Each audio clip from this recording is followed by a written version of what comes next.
first problem on the pretest shows 6 common functions. Except for the line function, the other functions are the basic functions in their respective families. The basic function for the line function is just y equals x.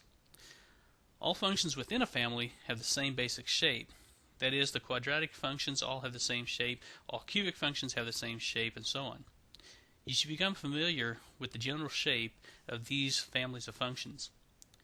Taking any basic function from a family, we can transform that function by making changes to the function. These changes can be on the inside of the function or on the outside of the function. Let's start with changes that are on the outside of the function. Here I have the general function for a quadratic function, y equals x squared. Let's take that function and add 3 to it. So my new function is y equals x squared plus 3.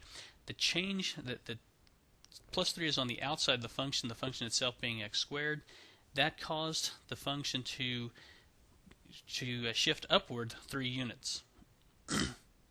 Let's look at another outside function. Y equals 2 times x squared. Again, this is on the outside of the function because I'm multiplying 2 times the x squared. In this case, we think of this the transformation as, or the function is being stretched vertically by a factor of 2. So every y value is twice as high as it was before.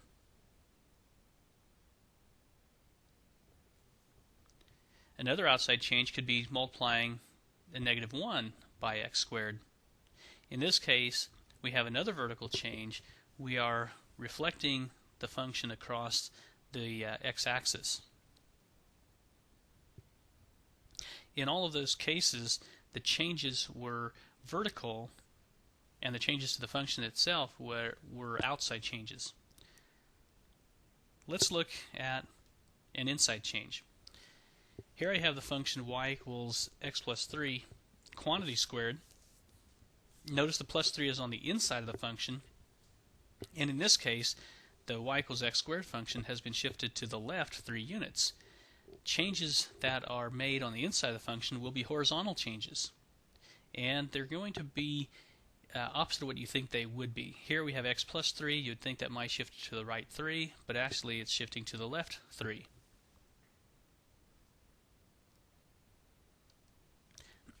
If we combine several changes to a function, we can determine what's happening to the function by working inside out, somewhat using the order of operations to do this. In this example, I have the basic function is y equals x squared. The function that I'm changing to is y equals negative of the quantity x plus 2 quantity squared minus 3. If I start on the inside of that function, the x plus 2 would cause a shift to the left of 2 units. Then on the outside of the function, the negative sign in front of the parentheses would shift this curve across the x-axis. So it'll flip it vertically. And then the minus 3 will take the curve and shift it down 3 units.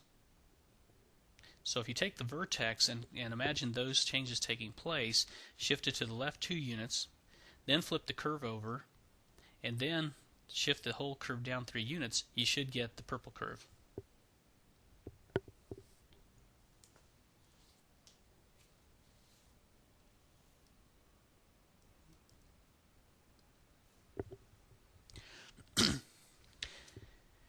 We can also talk about these changes being for any function. So I used x squared as the example, but I could have used the absolute value curve, the cubic curve, the cube root curve, whatever it is. I can make changes and it'll shift the function in the same way that it shifted the x squared function. Here I have a function that I don't even know what it looks like, y equals f of x. But I would like you to try to shift this, try to write the equation that would cause these changes, shifting it 5 units to the right, stretching it vertically by a factor of 3, shifting it 2 units up. See if you can write that equation as y equals, then come back to the video to check your answer.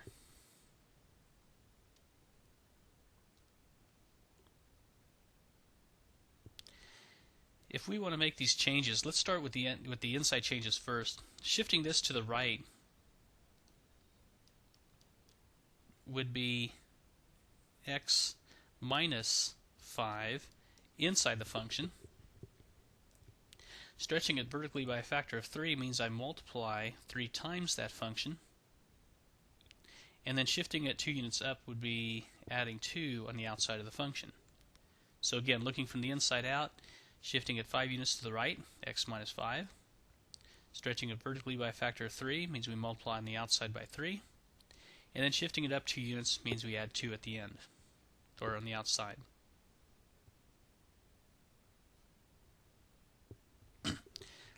Let's try to describe the changes from y equals f of x to y equals the negative of f of x plus 2 minus 4. So pause the video, see if you can write down the changes that are taking place, and then come back to the video to check your answer.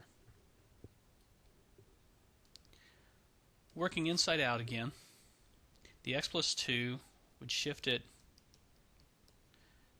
left 2 units. The negative on the outside would reflect it across the x-axis, and the minus 4 on the outside would shift it down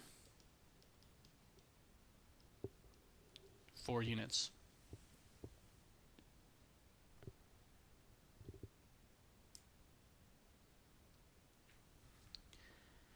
Let's look at another example. Here we have a graph of a function, and I would like to make these changes to this function.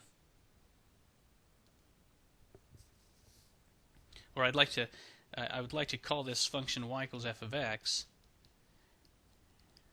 and I want to change this function to match it with this written function. Negative 2 f of x minus 3 plus 2. Looking at this function, if I take the corner points and move them and in the other points that I want, I can get a view of what the new function looks like. The x minus 3 means I'm shifting to the right 3. So now I'm here. This point is moved over here. The 2 stretches it vertically by a factor of 2. It's at a height of 3 now. It'll go up to a height of 6.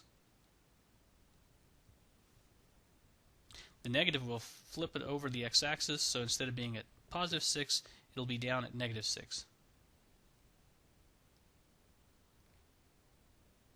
Plus 2 means we add 2, or raise it up 2 units. So the final position of this point, this initial point, it's now down here. Let's do the same for this other point. X minus 3 means we move it to the right 3. 2 times that means we stretch it vertically twice as far. So it's negative 3 now. It's going to go down to negative 6. The negative sign will reflect it across the x-axis, taking us up to positive 6. And then plus 2 will raise it up 2 more units.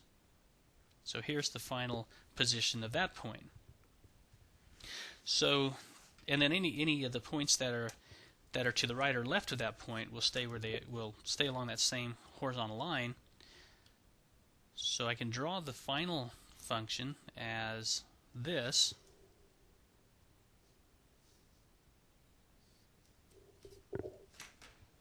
Every point has been moved to the left or to the right 3, stretched vertically by a factor of 2, reflected across the x-axis, and then raised 2 units up.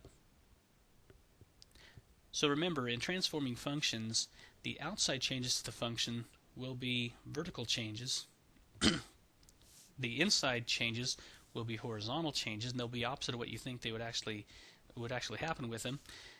All functions will be transformed in the same way, as far as the adding 3 to a function will raise it up 3, just as any other function will be raised up 3. I've shown you how to do this with a graph. We've looked at problems in writing the function from the description, describing what the transformations are from the function.